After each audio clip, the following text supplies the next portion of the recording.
So you need to determine who owns that file, which user, which group, maybe even make a modification. Stick around to learn how.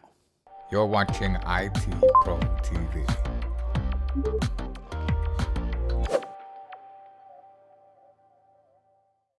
Hello, ladies and gentlemen. Thank you for tuning in to more of the LPIC One Linux Administrator. We're talking file ownership in this episode. Don, what are some of the key goals? All right, our goal here is to learn a little bit about what file ownership is, how it's set, and what its purpose is, like why we even have it in the first place. We'll also learn how to modify file ownership to be able to support our permissions goals. All right, let's start with that first comment there. Why do we even need file ownership, Don? All right, well, in the Linux world, and really any operating system, you have a set of permissions that dictate who's allowed to work with a file or a folder. Well, when you first create a brand new file or a folder, somebody's got to be in charge of it, right? And so that's typically the owner. And so that's why we have an owner. This is the person who created the file. But it's also serving a bigger purpose, which is, in theory, you could change the permissions of a file or folder and lock yourself out of it, right? And then you don't have access. Well, the owner is designed to be that fail-safe, that no matter what you do, no matter how you mess with the file's permissions, the owner will still be able to access that file. Even if you set specifically to deny access to the owner can still get access to the file. So that's that one person who's guaranteed to gain access and is a protection for misconfigured permissions. So, Don, I know it's important to be able to determine the file ownership here. How do we see this information?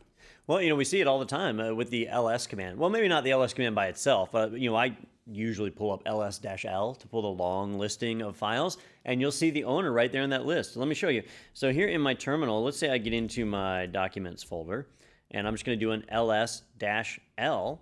And when I do that, I see the files that are in there. And on the left side, I see permissions.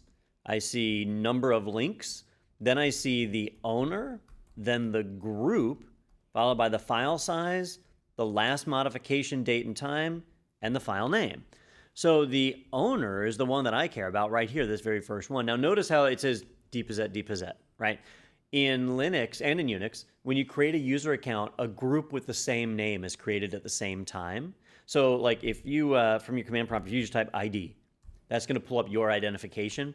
And see how I've got user ID 1000 dposset and then group ID 1000 dposset. So there was a group created with my name, same name, and the user ID there of the same name. So I'm seeing that me as a user is attached as the owner, and then me as a group is attached, right? But technically the first entry there is the only one I care about. That's the owner of the file, and I can see that it's me, or if it was somebody else. If I was poking around in a different directory, like if I go into /bin and I pull up an ls-l, you'll see where root is the owner of almost all of this.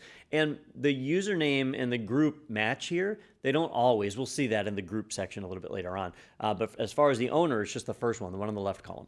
So, Don, let me set you up with a scenario here. Say a user leaves our company, but they've still got a lot of information on here, then you need to gain access to it. Can we change those file permissions or ownership, I should say, not permissions, but the file ownership, and would that be an applicable situation? Yeah, absolutely. So changing file ownership is important. You need to make sure the owner is a valid account that you still have access to, because it's your fail-safe, right? You don't want to lock yourself out of a file and then find out the only person who had access no longer even has an account anymore. That account is gone. Now, there are ways to salvage that. You can get around it, but it's better to just reassign it to somebody else. So if I know that I need somebody else to have that access to be that fail-safe operator, then I'll come in and change the owner. And that's usually when we do it. Otherwise, we usually just leave the owners alone, right? There are many people who will go their entire IT career and not have to change the owner of a file. I'm not one of those people. I end up having to do it way more than I feel like I should, but it does happen. So if I want to do that, all I need to know is the change owner command, or CHOWN, all right? Change owner does exactly what its name implies and allows you to change the owner of a file to somebody else. Now, it does indicate that you would have another somebody else. So let's say I do a user add wbrian. All right, so I'm going to make an account for Wes real quick. So now Wes has an account. And I want to change a file. I'm going to change our dracula.txt so that Wes is the owner of that file. Now, when I look at it right now, I'm the owner. I'm going to change it to make Wes the owner. And to do that, we just type CHOWN, followed by who we want the owner to be. In this case, I want it to be Wes, so I'll say wbrian. And then the file I want to change, in this case, dracula.txt. And when I press enter, I get, Operation not permitted. Now, why is that? Well, the reason is it's my file. I'm the owner, right? But I'm about to give ownership to somebody else. I'm not Wes. And so it's stopping me. And the reason is I could write a really nasty script that did all sorts of really bad stuff that I don't have permission to do. And then I could change the owner to Wes, and I could talk him into running it. And we could have problems there. So you do need to be an administrator to change that over. So I'm going to bring that command back up, and I'm going to add sudo to the beginning, and then chown, change owner, wbrian, dracula.txt. Now I don't get a complaint. And when I pull up my listing, I can see Dracula right there has a new owner. The owner is Wes. The group is still me. We didn't mess with the group, but the owner has been changed, and now it's set right there. And if I wanted to change all the files in this directory, I could do that by using a -R. So if we change this a little bit to say sudo chown -R, and then I'll say Wes Brian or W Brian, and I'm going to point that at /documents. I'm going to point at that folder, and it's going to do a recursive change. And so it's going to go through and modify everything inside of there and any subdirectories and anything underneath them. So it's just going to go through and knock them all out. So if I take a look, I can see that Wes is now the owner of all those files. And because I pointed it at the folder, if I go back up, I can see that Wes is now the owner of my documents folder too. If I had wanted to limit it to just what was inside the folder, I should have done a /* because that would have indicated the things inside of the folder, not the folder itself. But I pointed at the folder. So I probably need to fix that and put that one back so I still have access to my documents folder, right? So now when I look at it, I can see that I'm the owner of my documents folder again. But if I go into the folder, I can see that Wes is still the owner because I didn't do a -R. I just modified the owner of the folder itself. All right, Don, I want complete control here. You gave the file ownership here. Would we use something like chown if, say, I wanted to change the group ownership? Yeah, now if you want to change the group, you actually can use chown. So if you want to use that one, the syntax is a little bit weird for Linux commands, because normally you have to use -U, -G, something crazy like that. But in this case, you don't. So when I changed the file, I just said, for example, I'm trying to scroll back to where I did it. Where did I do it? Right here. Sudo chown wbrian dracula.txt, right? And that changed the user. If I want to change the group also, I just add a colon after the user and then say W Brian or whatever I want that group to be, right? Like I've got a group called sales. And so I'll say I want the user to be Wes Brian or the owner, and I want the group to be sales. And so I'll specify that name using a colon to separate that. That's going to set the owner and the group at the same time. And just as an example, I'm going to do one for me as well. I'll set dpossett and sales, and this one I'll do the 20,000 leagues file for that one. All right. And now when I take a look at that listing, I can see that I changed not just the owner, but the group at the same time. And you can change just the group if you want, if you don't want to modify at all. So I could use chown, and if I had just said :sales, that would tell it, leave the owner alone and just change the group, because I'm leaving the owner blank. It's not going to do a blank owner, so it just leaves it be and does :sales. Now, personally, if I'm going to change just the group, though, I use a different command. There's chown for change owner. Well, guess what? There's chgrp for change group. And so I could easily come in and say sudo chgrp, I want to change group, and then I could specify who I wanted that group to be. I'll say dpossett, and then I'm going to change that on dracula.txt. Or I could say star. I want everything in this folder to be changed to have my user group in place again. And now when I take a look at that, I can see that everything's changed back to dpossett. And in fact, I could reset this whole folder if I wanted. chgrp takes the -R, the -R, to do a recursive if I wanted to hit the whole thing. Or I could really, I just want to reset the whole thing. I could do sudo chown -R dpossett :dpossett /documents. So I'm going to fix everything, put my documents, my groups, everything back to the way that I wanted it recursively, all with one simple command. So technically, chown is all you need, or chown, some people say, is all you need. But chgrp, change group, it does exist. You can use it. personally, I rarely do. I use CHOWN for almost everything. Don, is it these default values here, for the user and the group here, is it looking at like something in Etsy, like a configuration file to set these default values? Where are they coming from? So it's actually just coming from you, the user, right? So when you run that ID command, ID shows you what your user ID is. My user ID is dpossett. And then your very first entry here is your group ID, and you'll see the groups that you're a part of. So you've got your primary group, that's this group ID, and then you have your secondary groups, all these other ones. And whoever's first in that list is your primary group, right? So I see that dpossett. Any file that I create or any folder that I create is going to have me as the owner and my group, my primary group, as the group that's attached to it. Now, if I were to change my primary group, then as I start creating new files, they'll change to have that new entry also. So as a user, we're the ones that cause that to happen. So if I take a look at my documents folder and I make some new file, I don't know, we'll do like sleepyhollow.txt. All right. So I just use the touch command to create an empty file. When I do that, if I pull up an ls-l, I can see that it made me, the user, and then my primary group as the group attached to it. And that's where that setting is coming from. Now, if I want to override, here's another one. If I want to override that default, can we do that? You can, yeah. So let's say that, I don't know. Let's say that I want to have a folder called sales, okay? And so I'm going to make a folder. I'm going to call it sales. And I want the sales department to have access to this, right?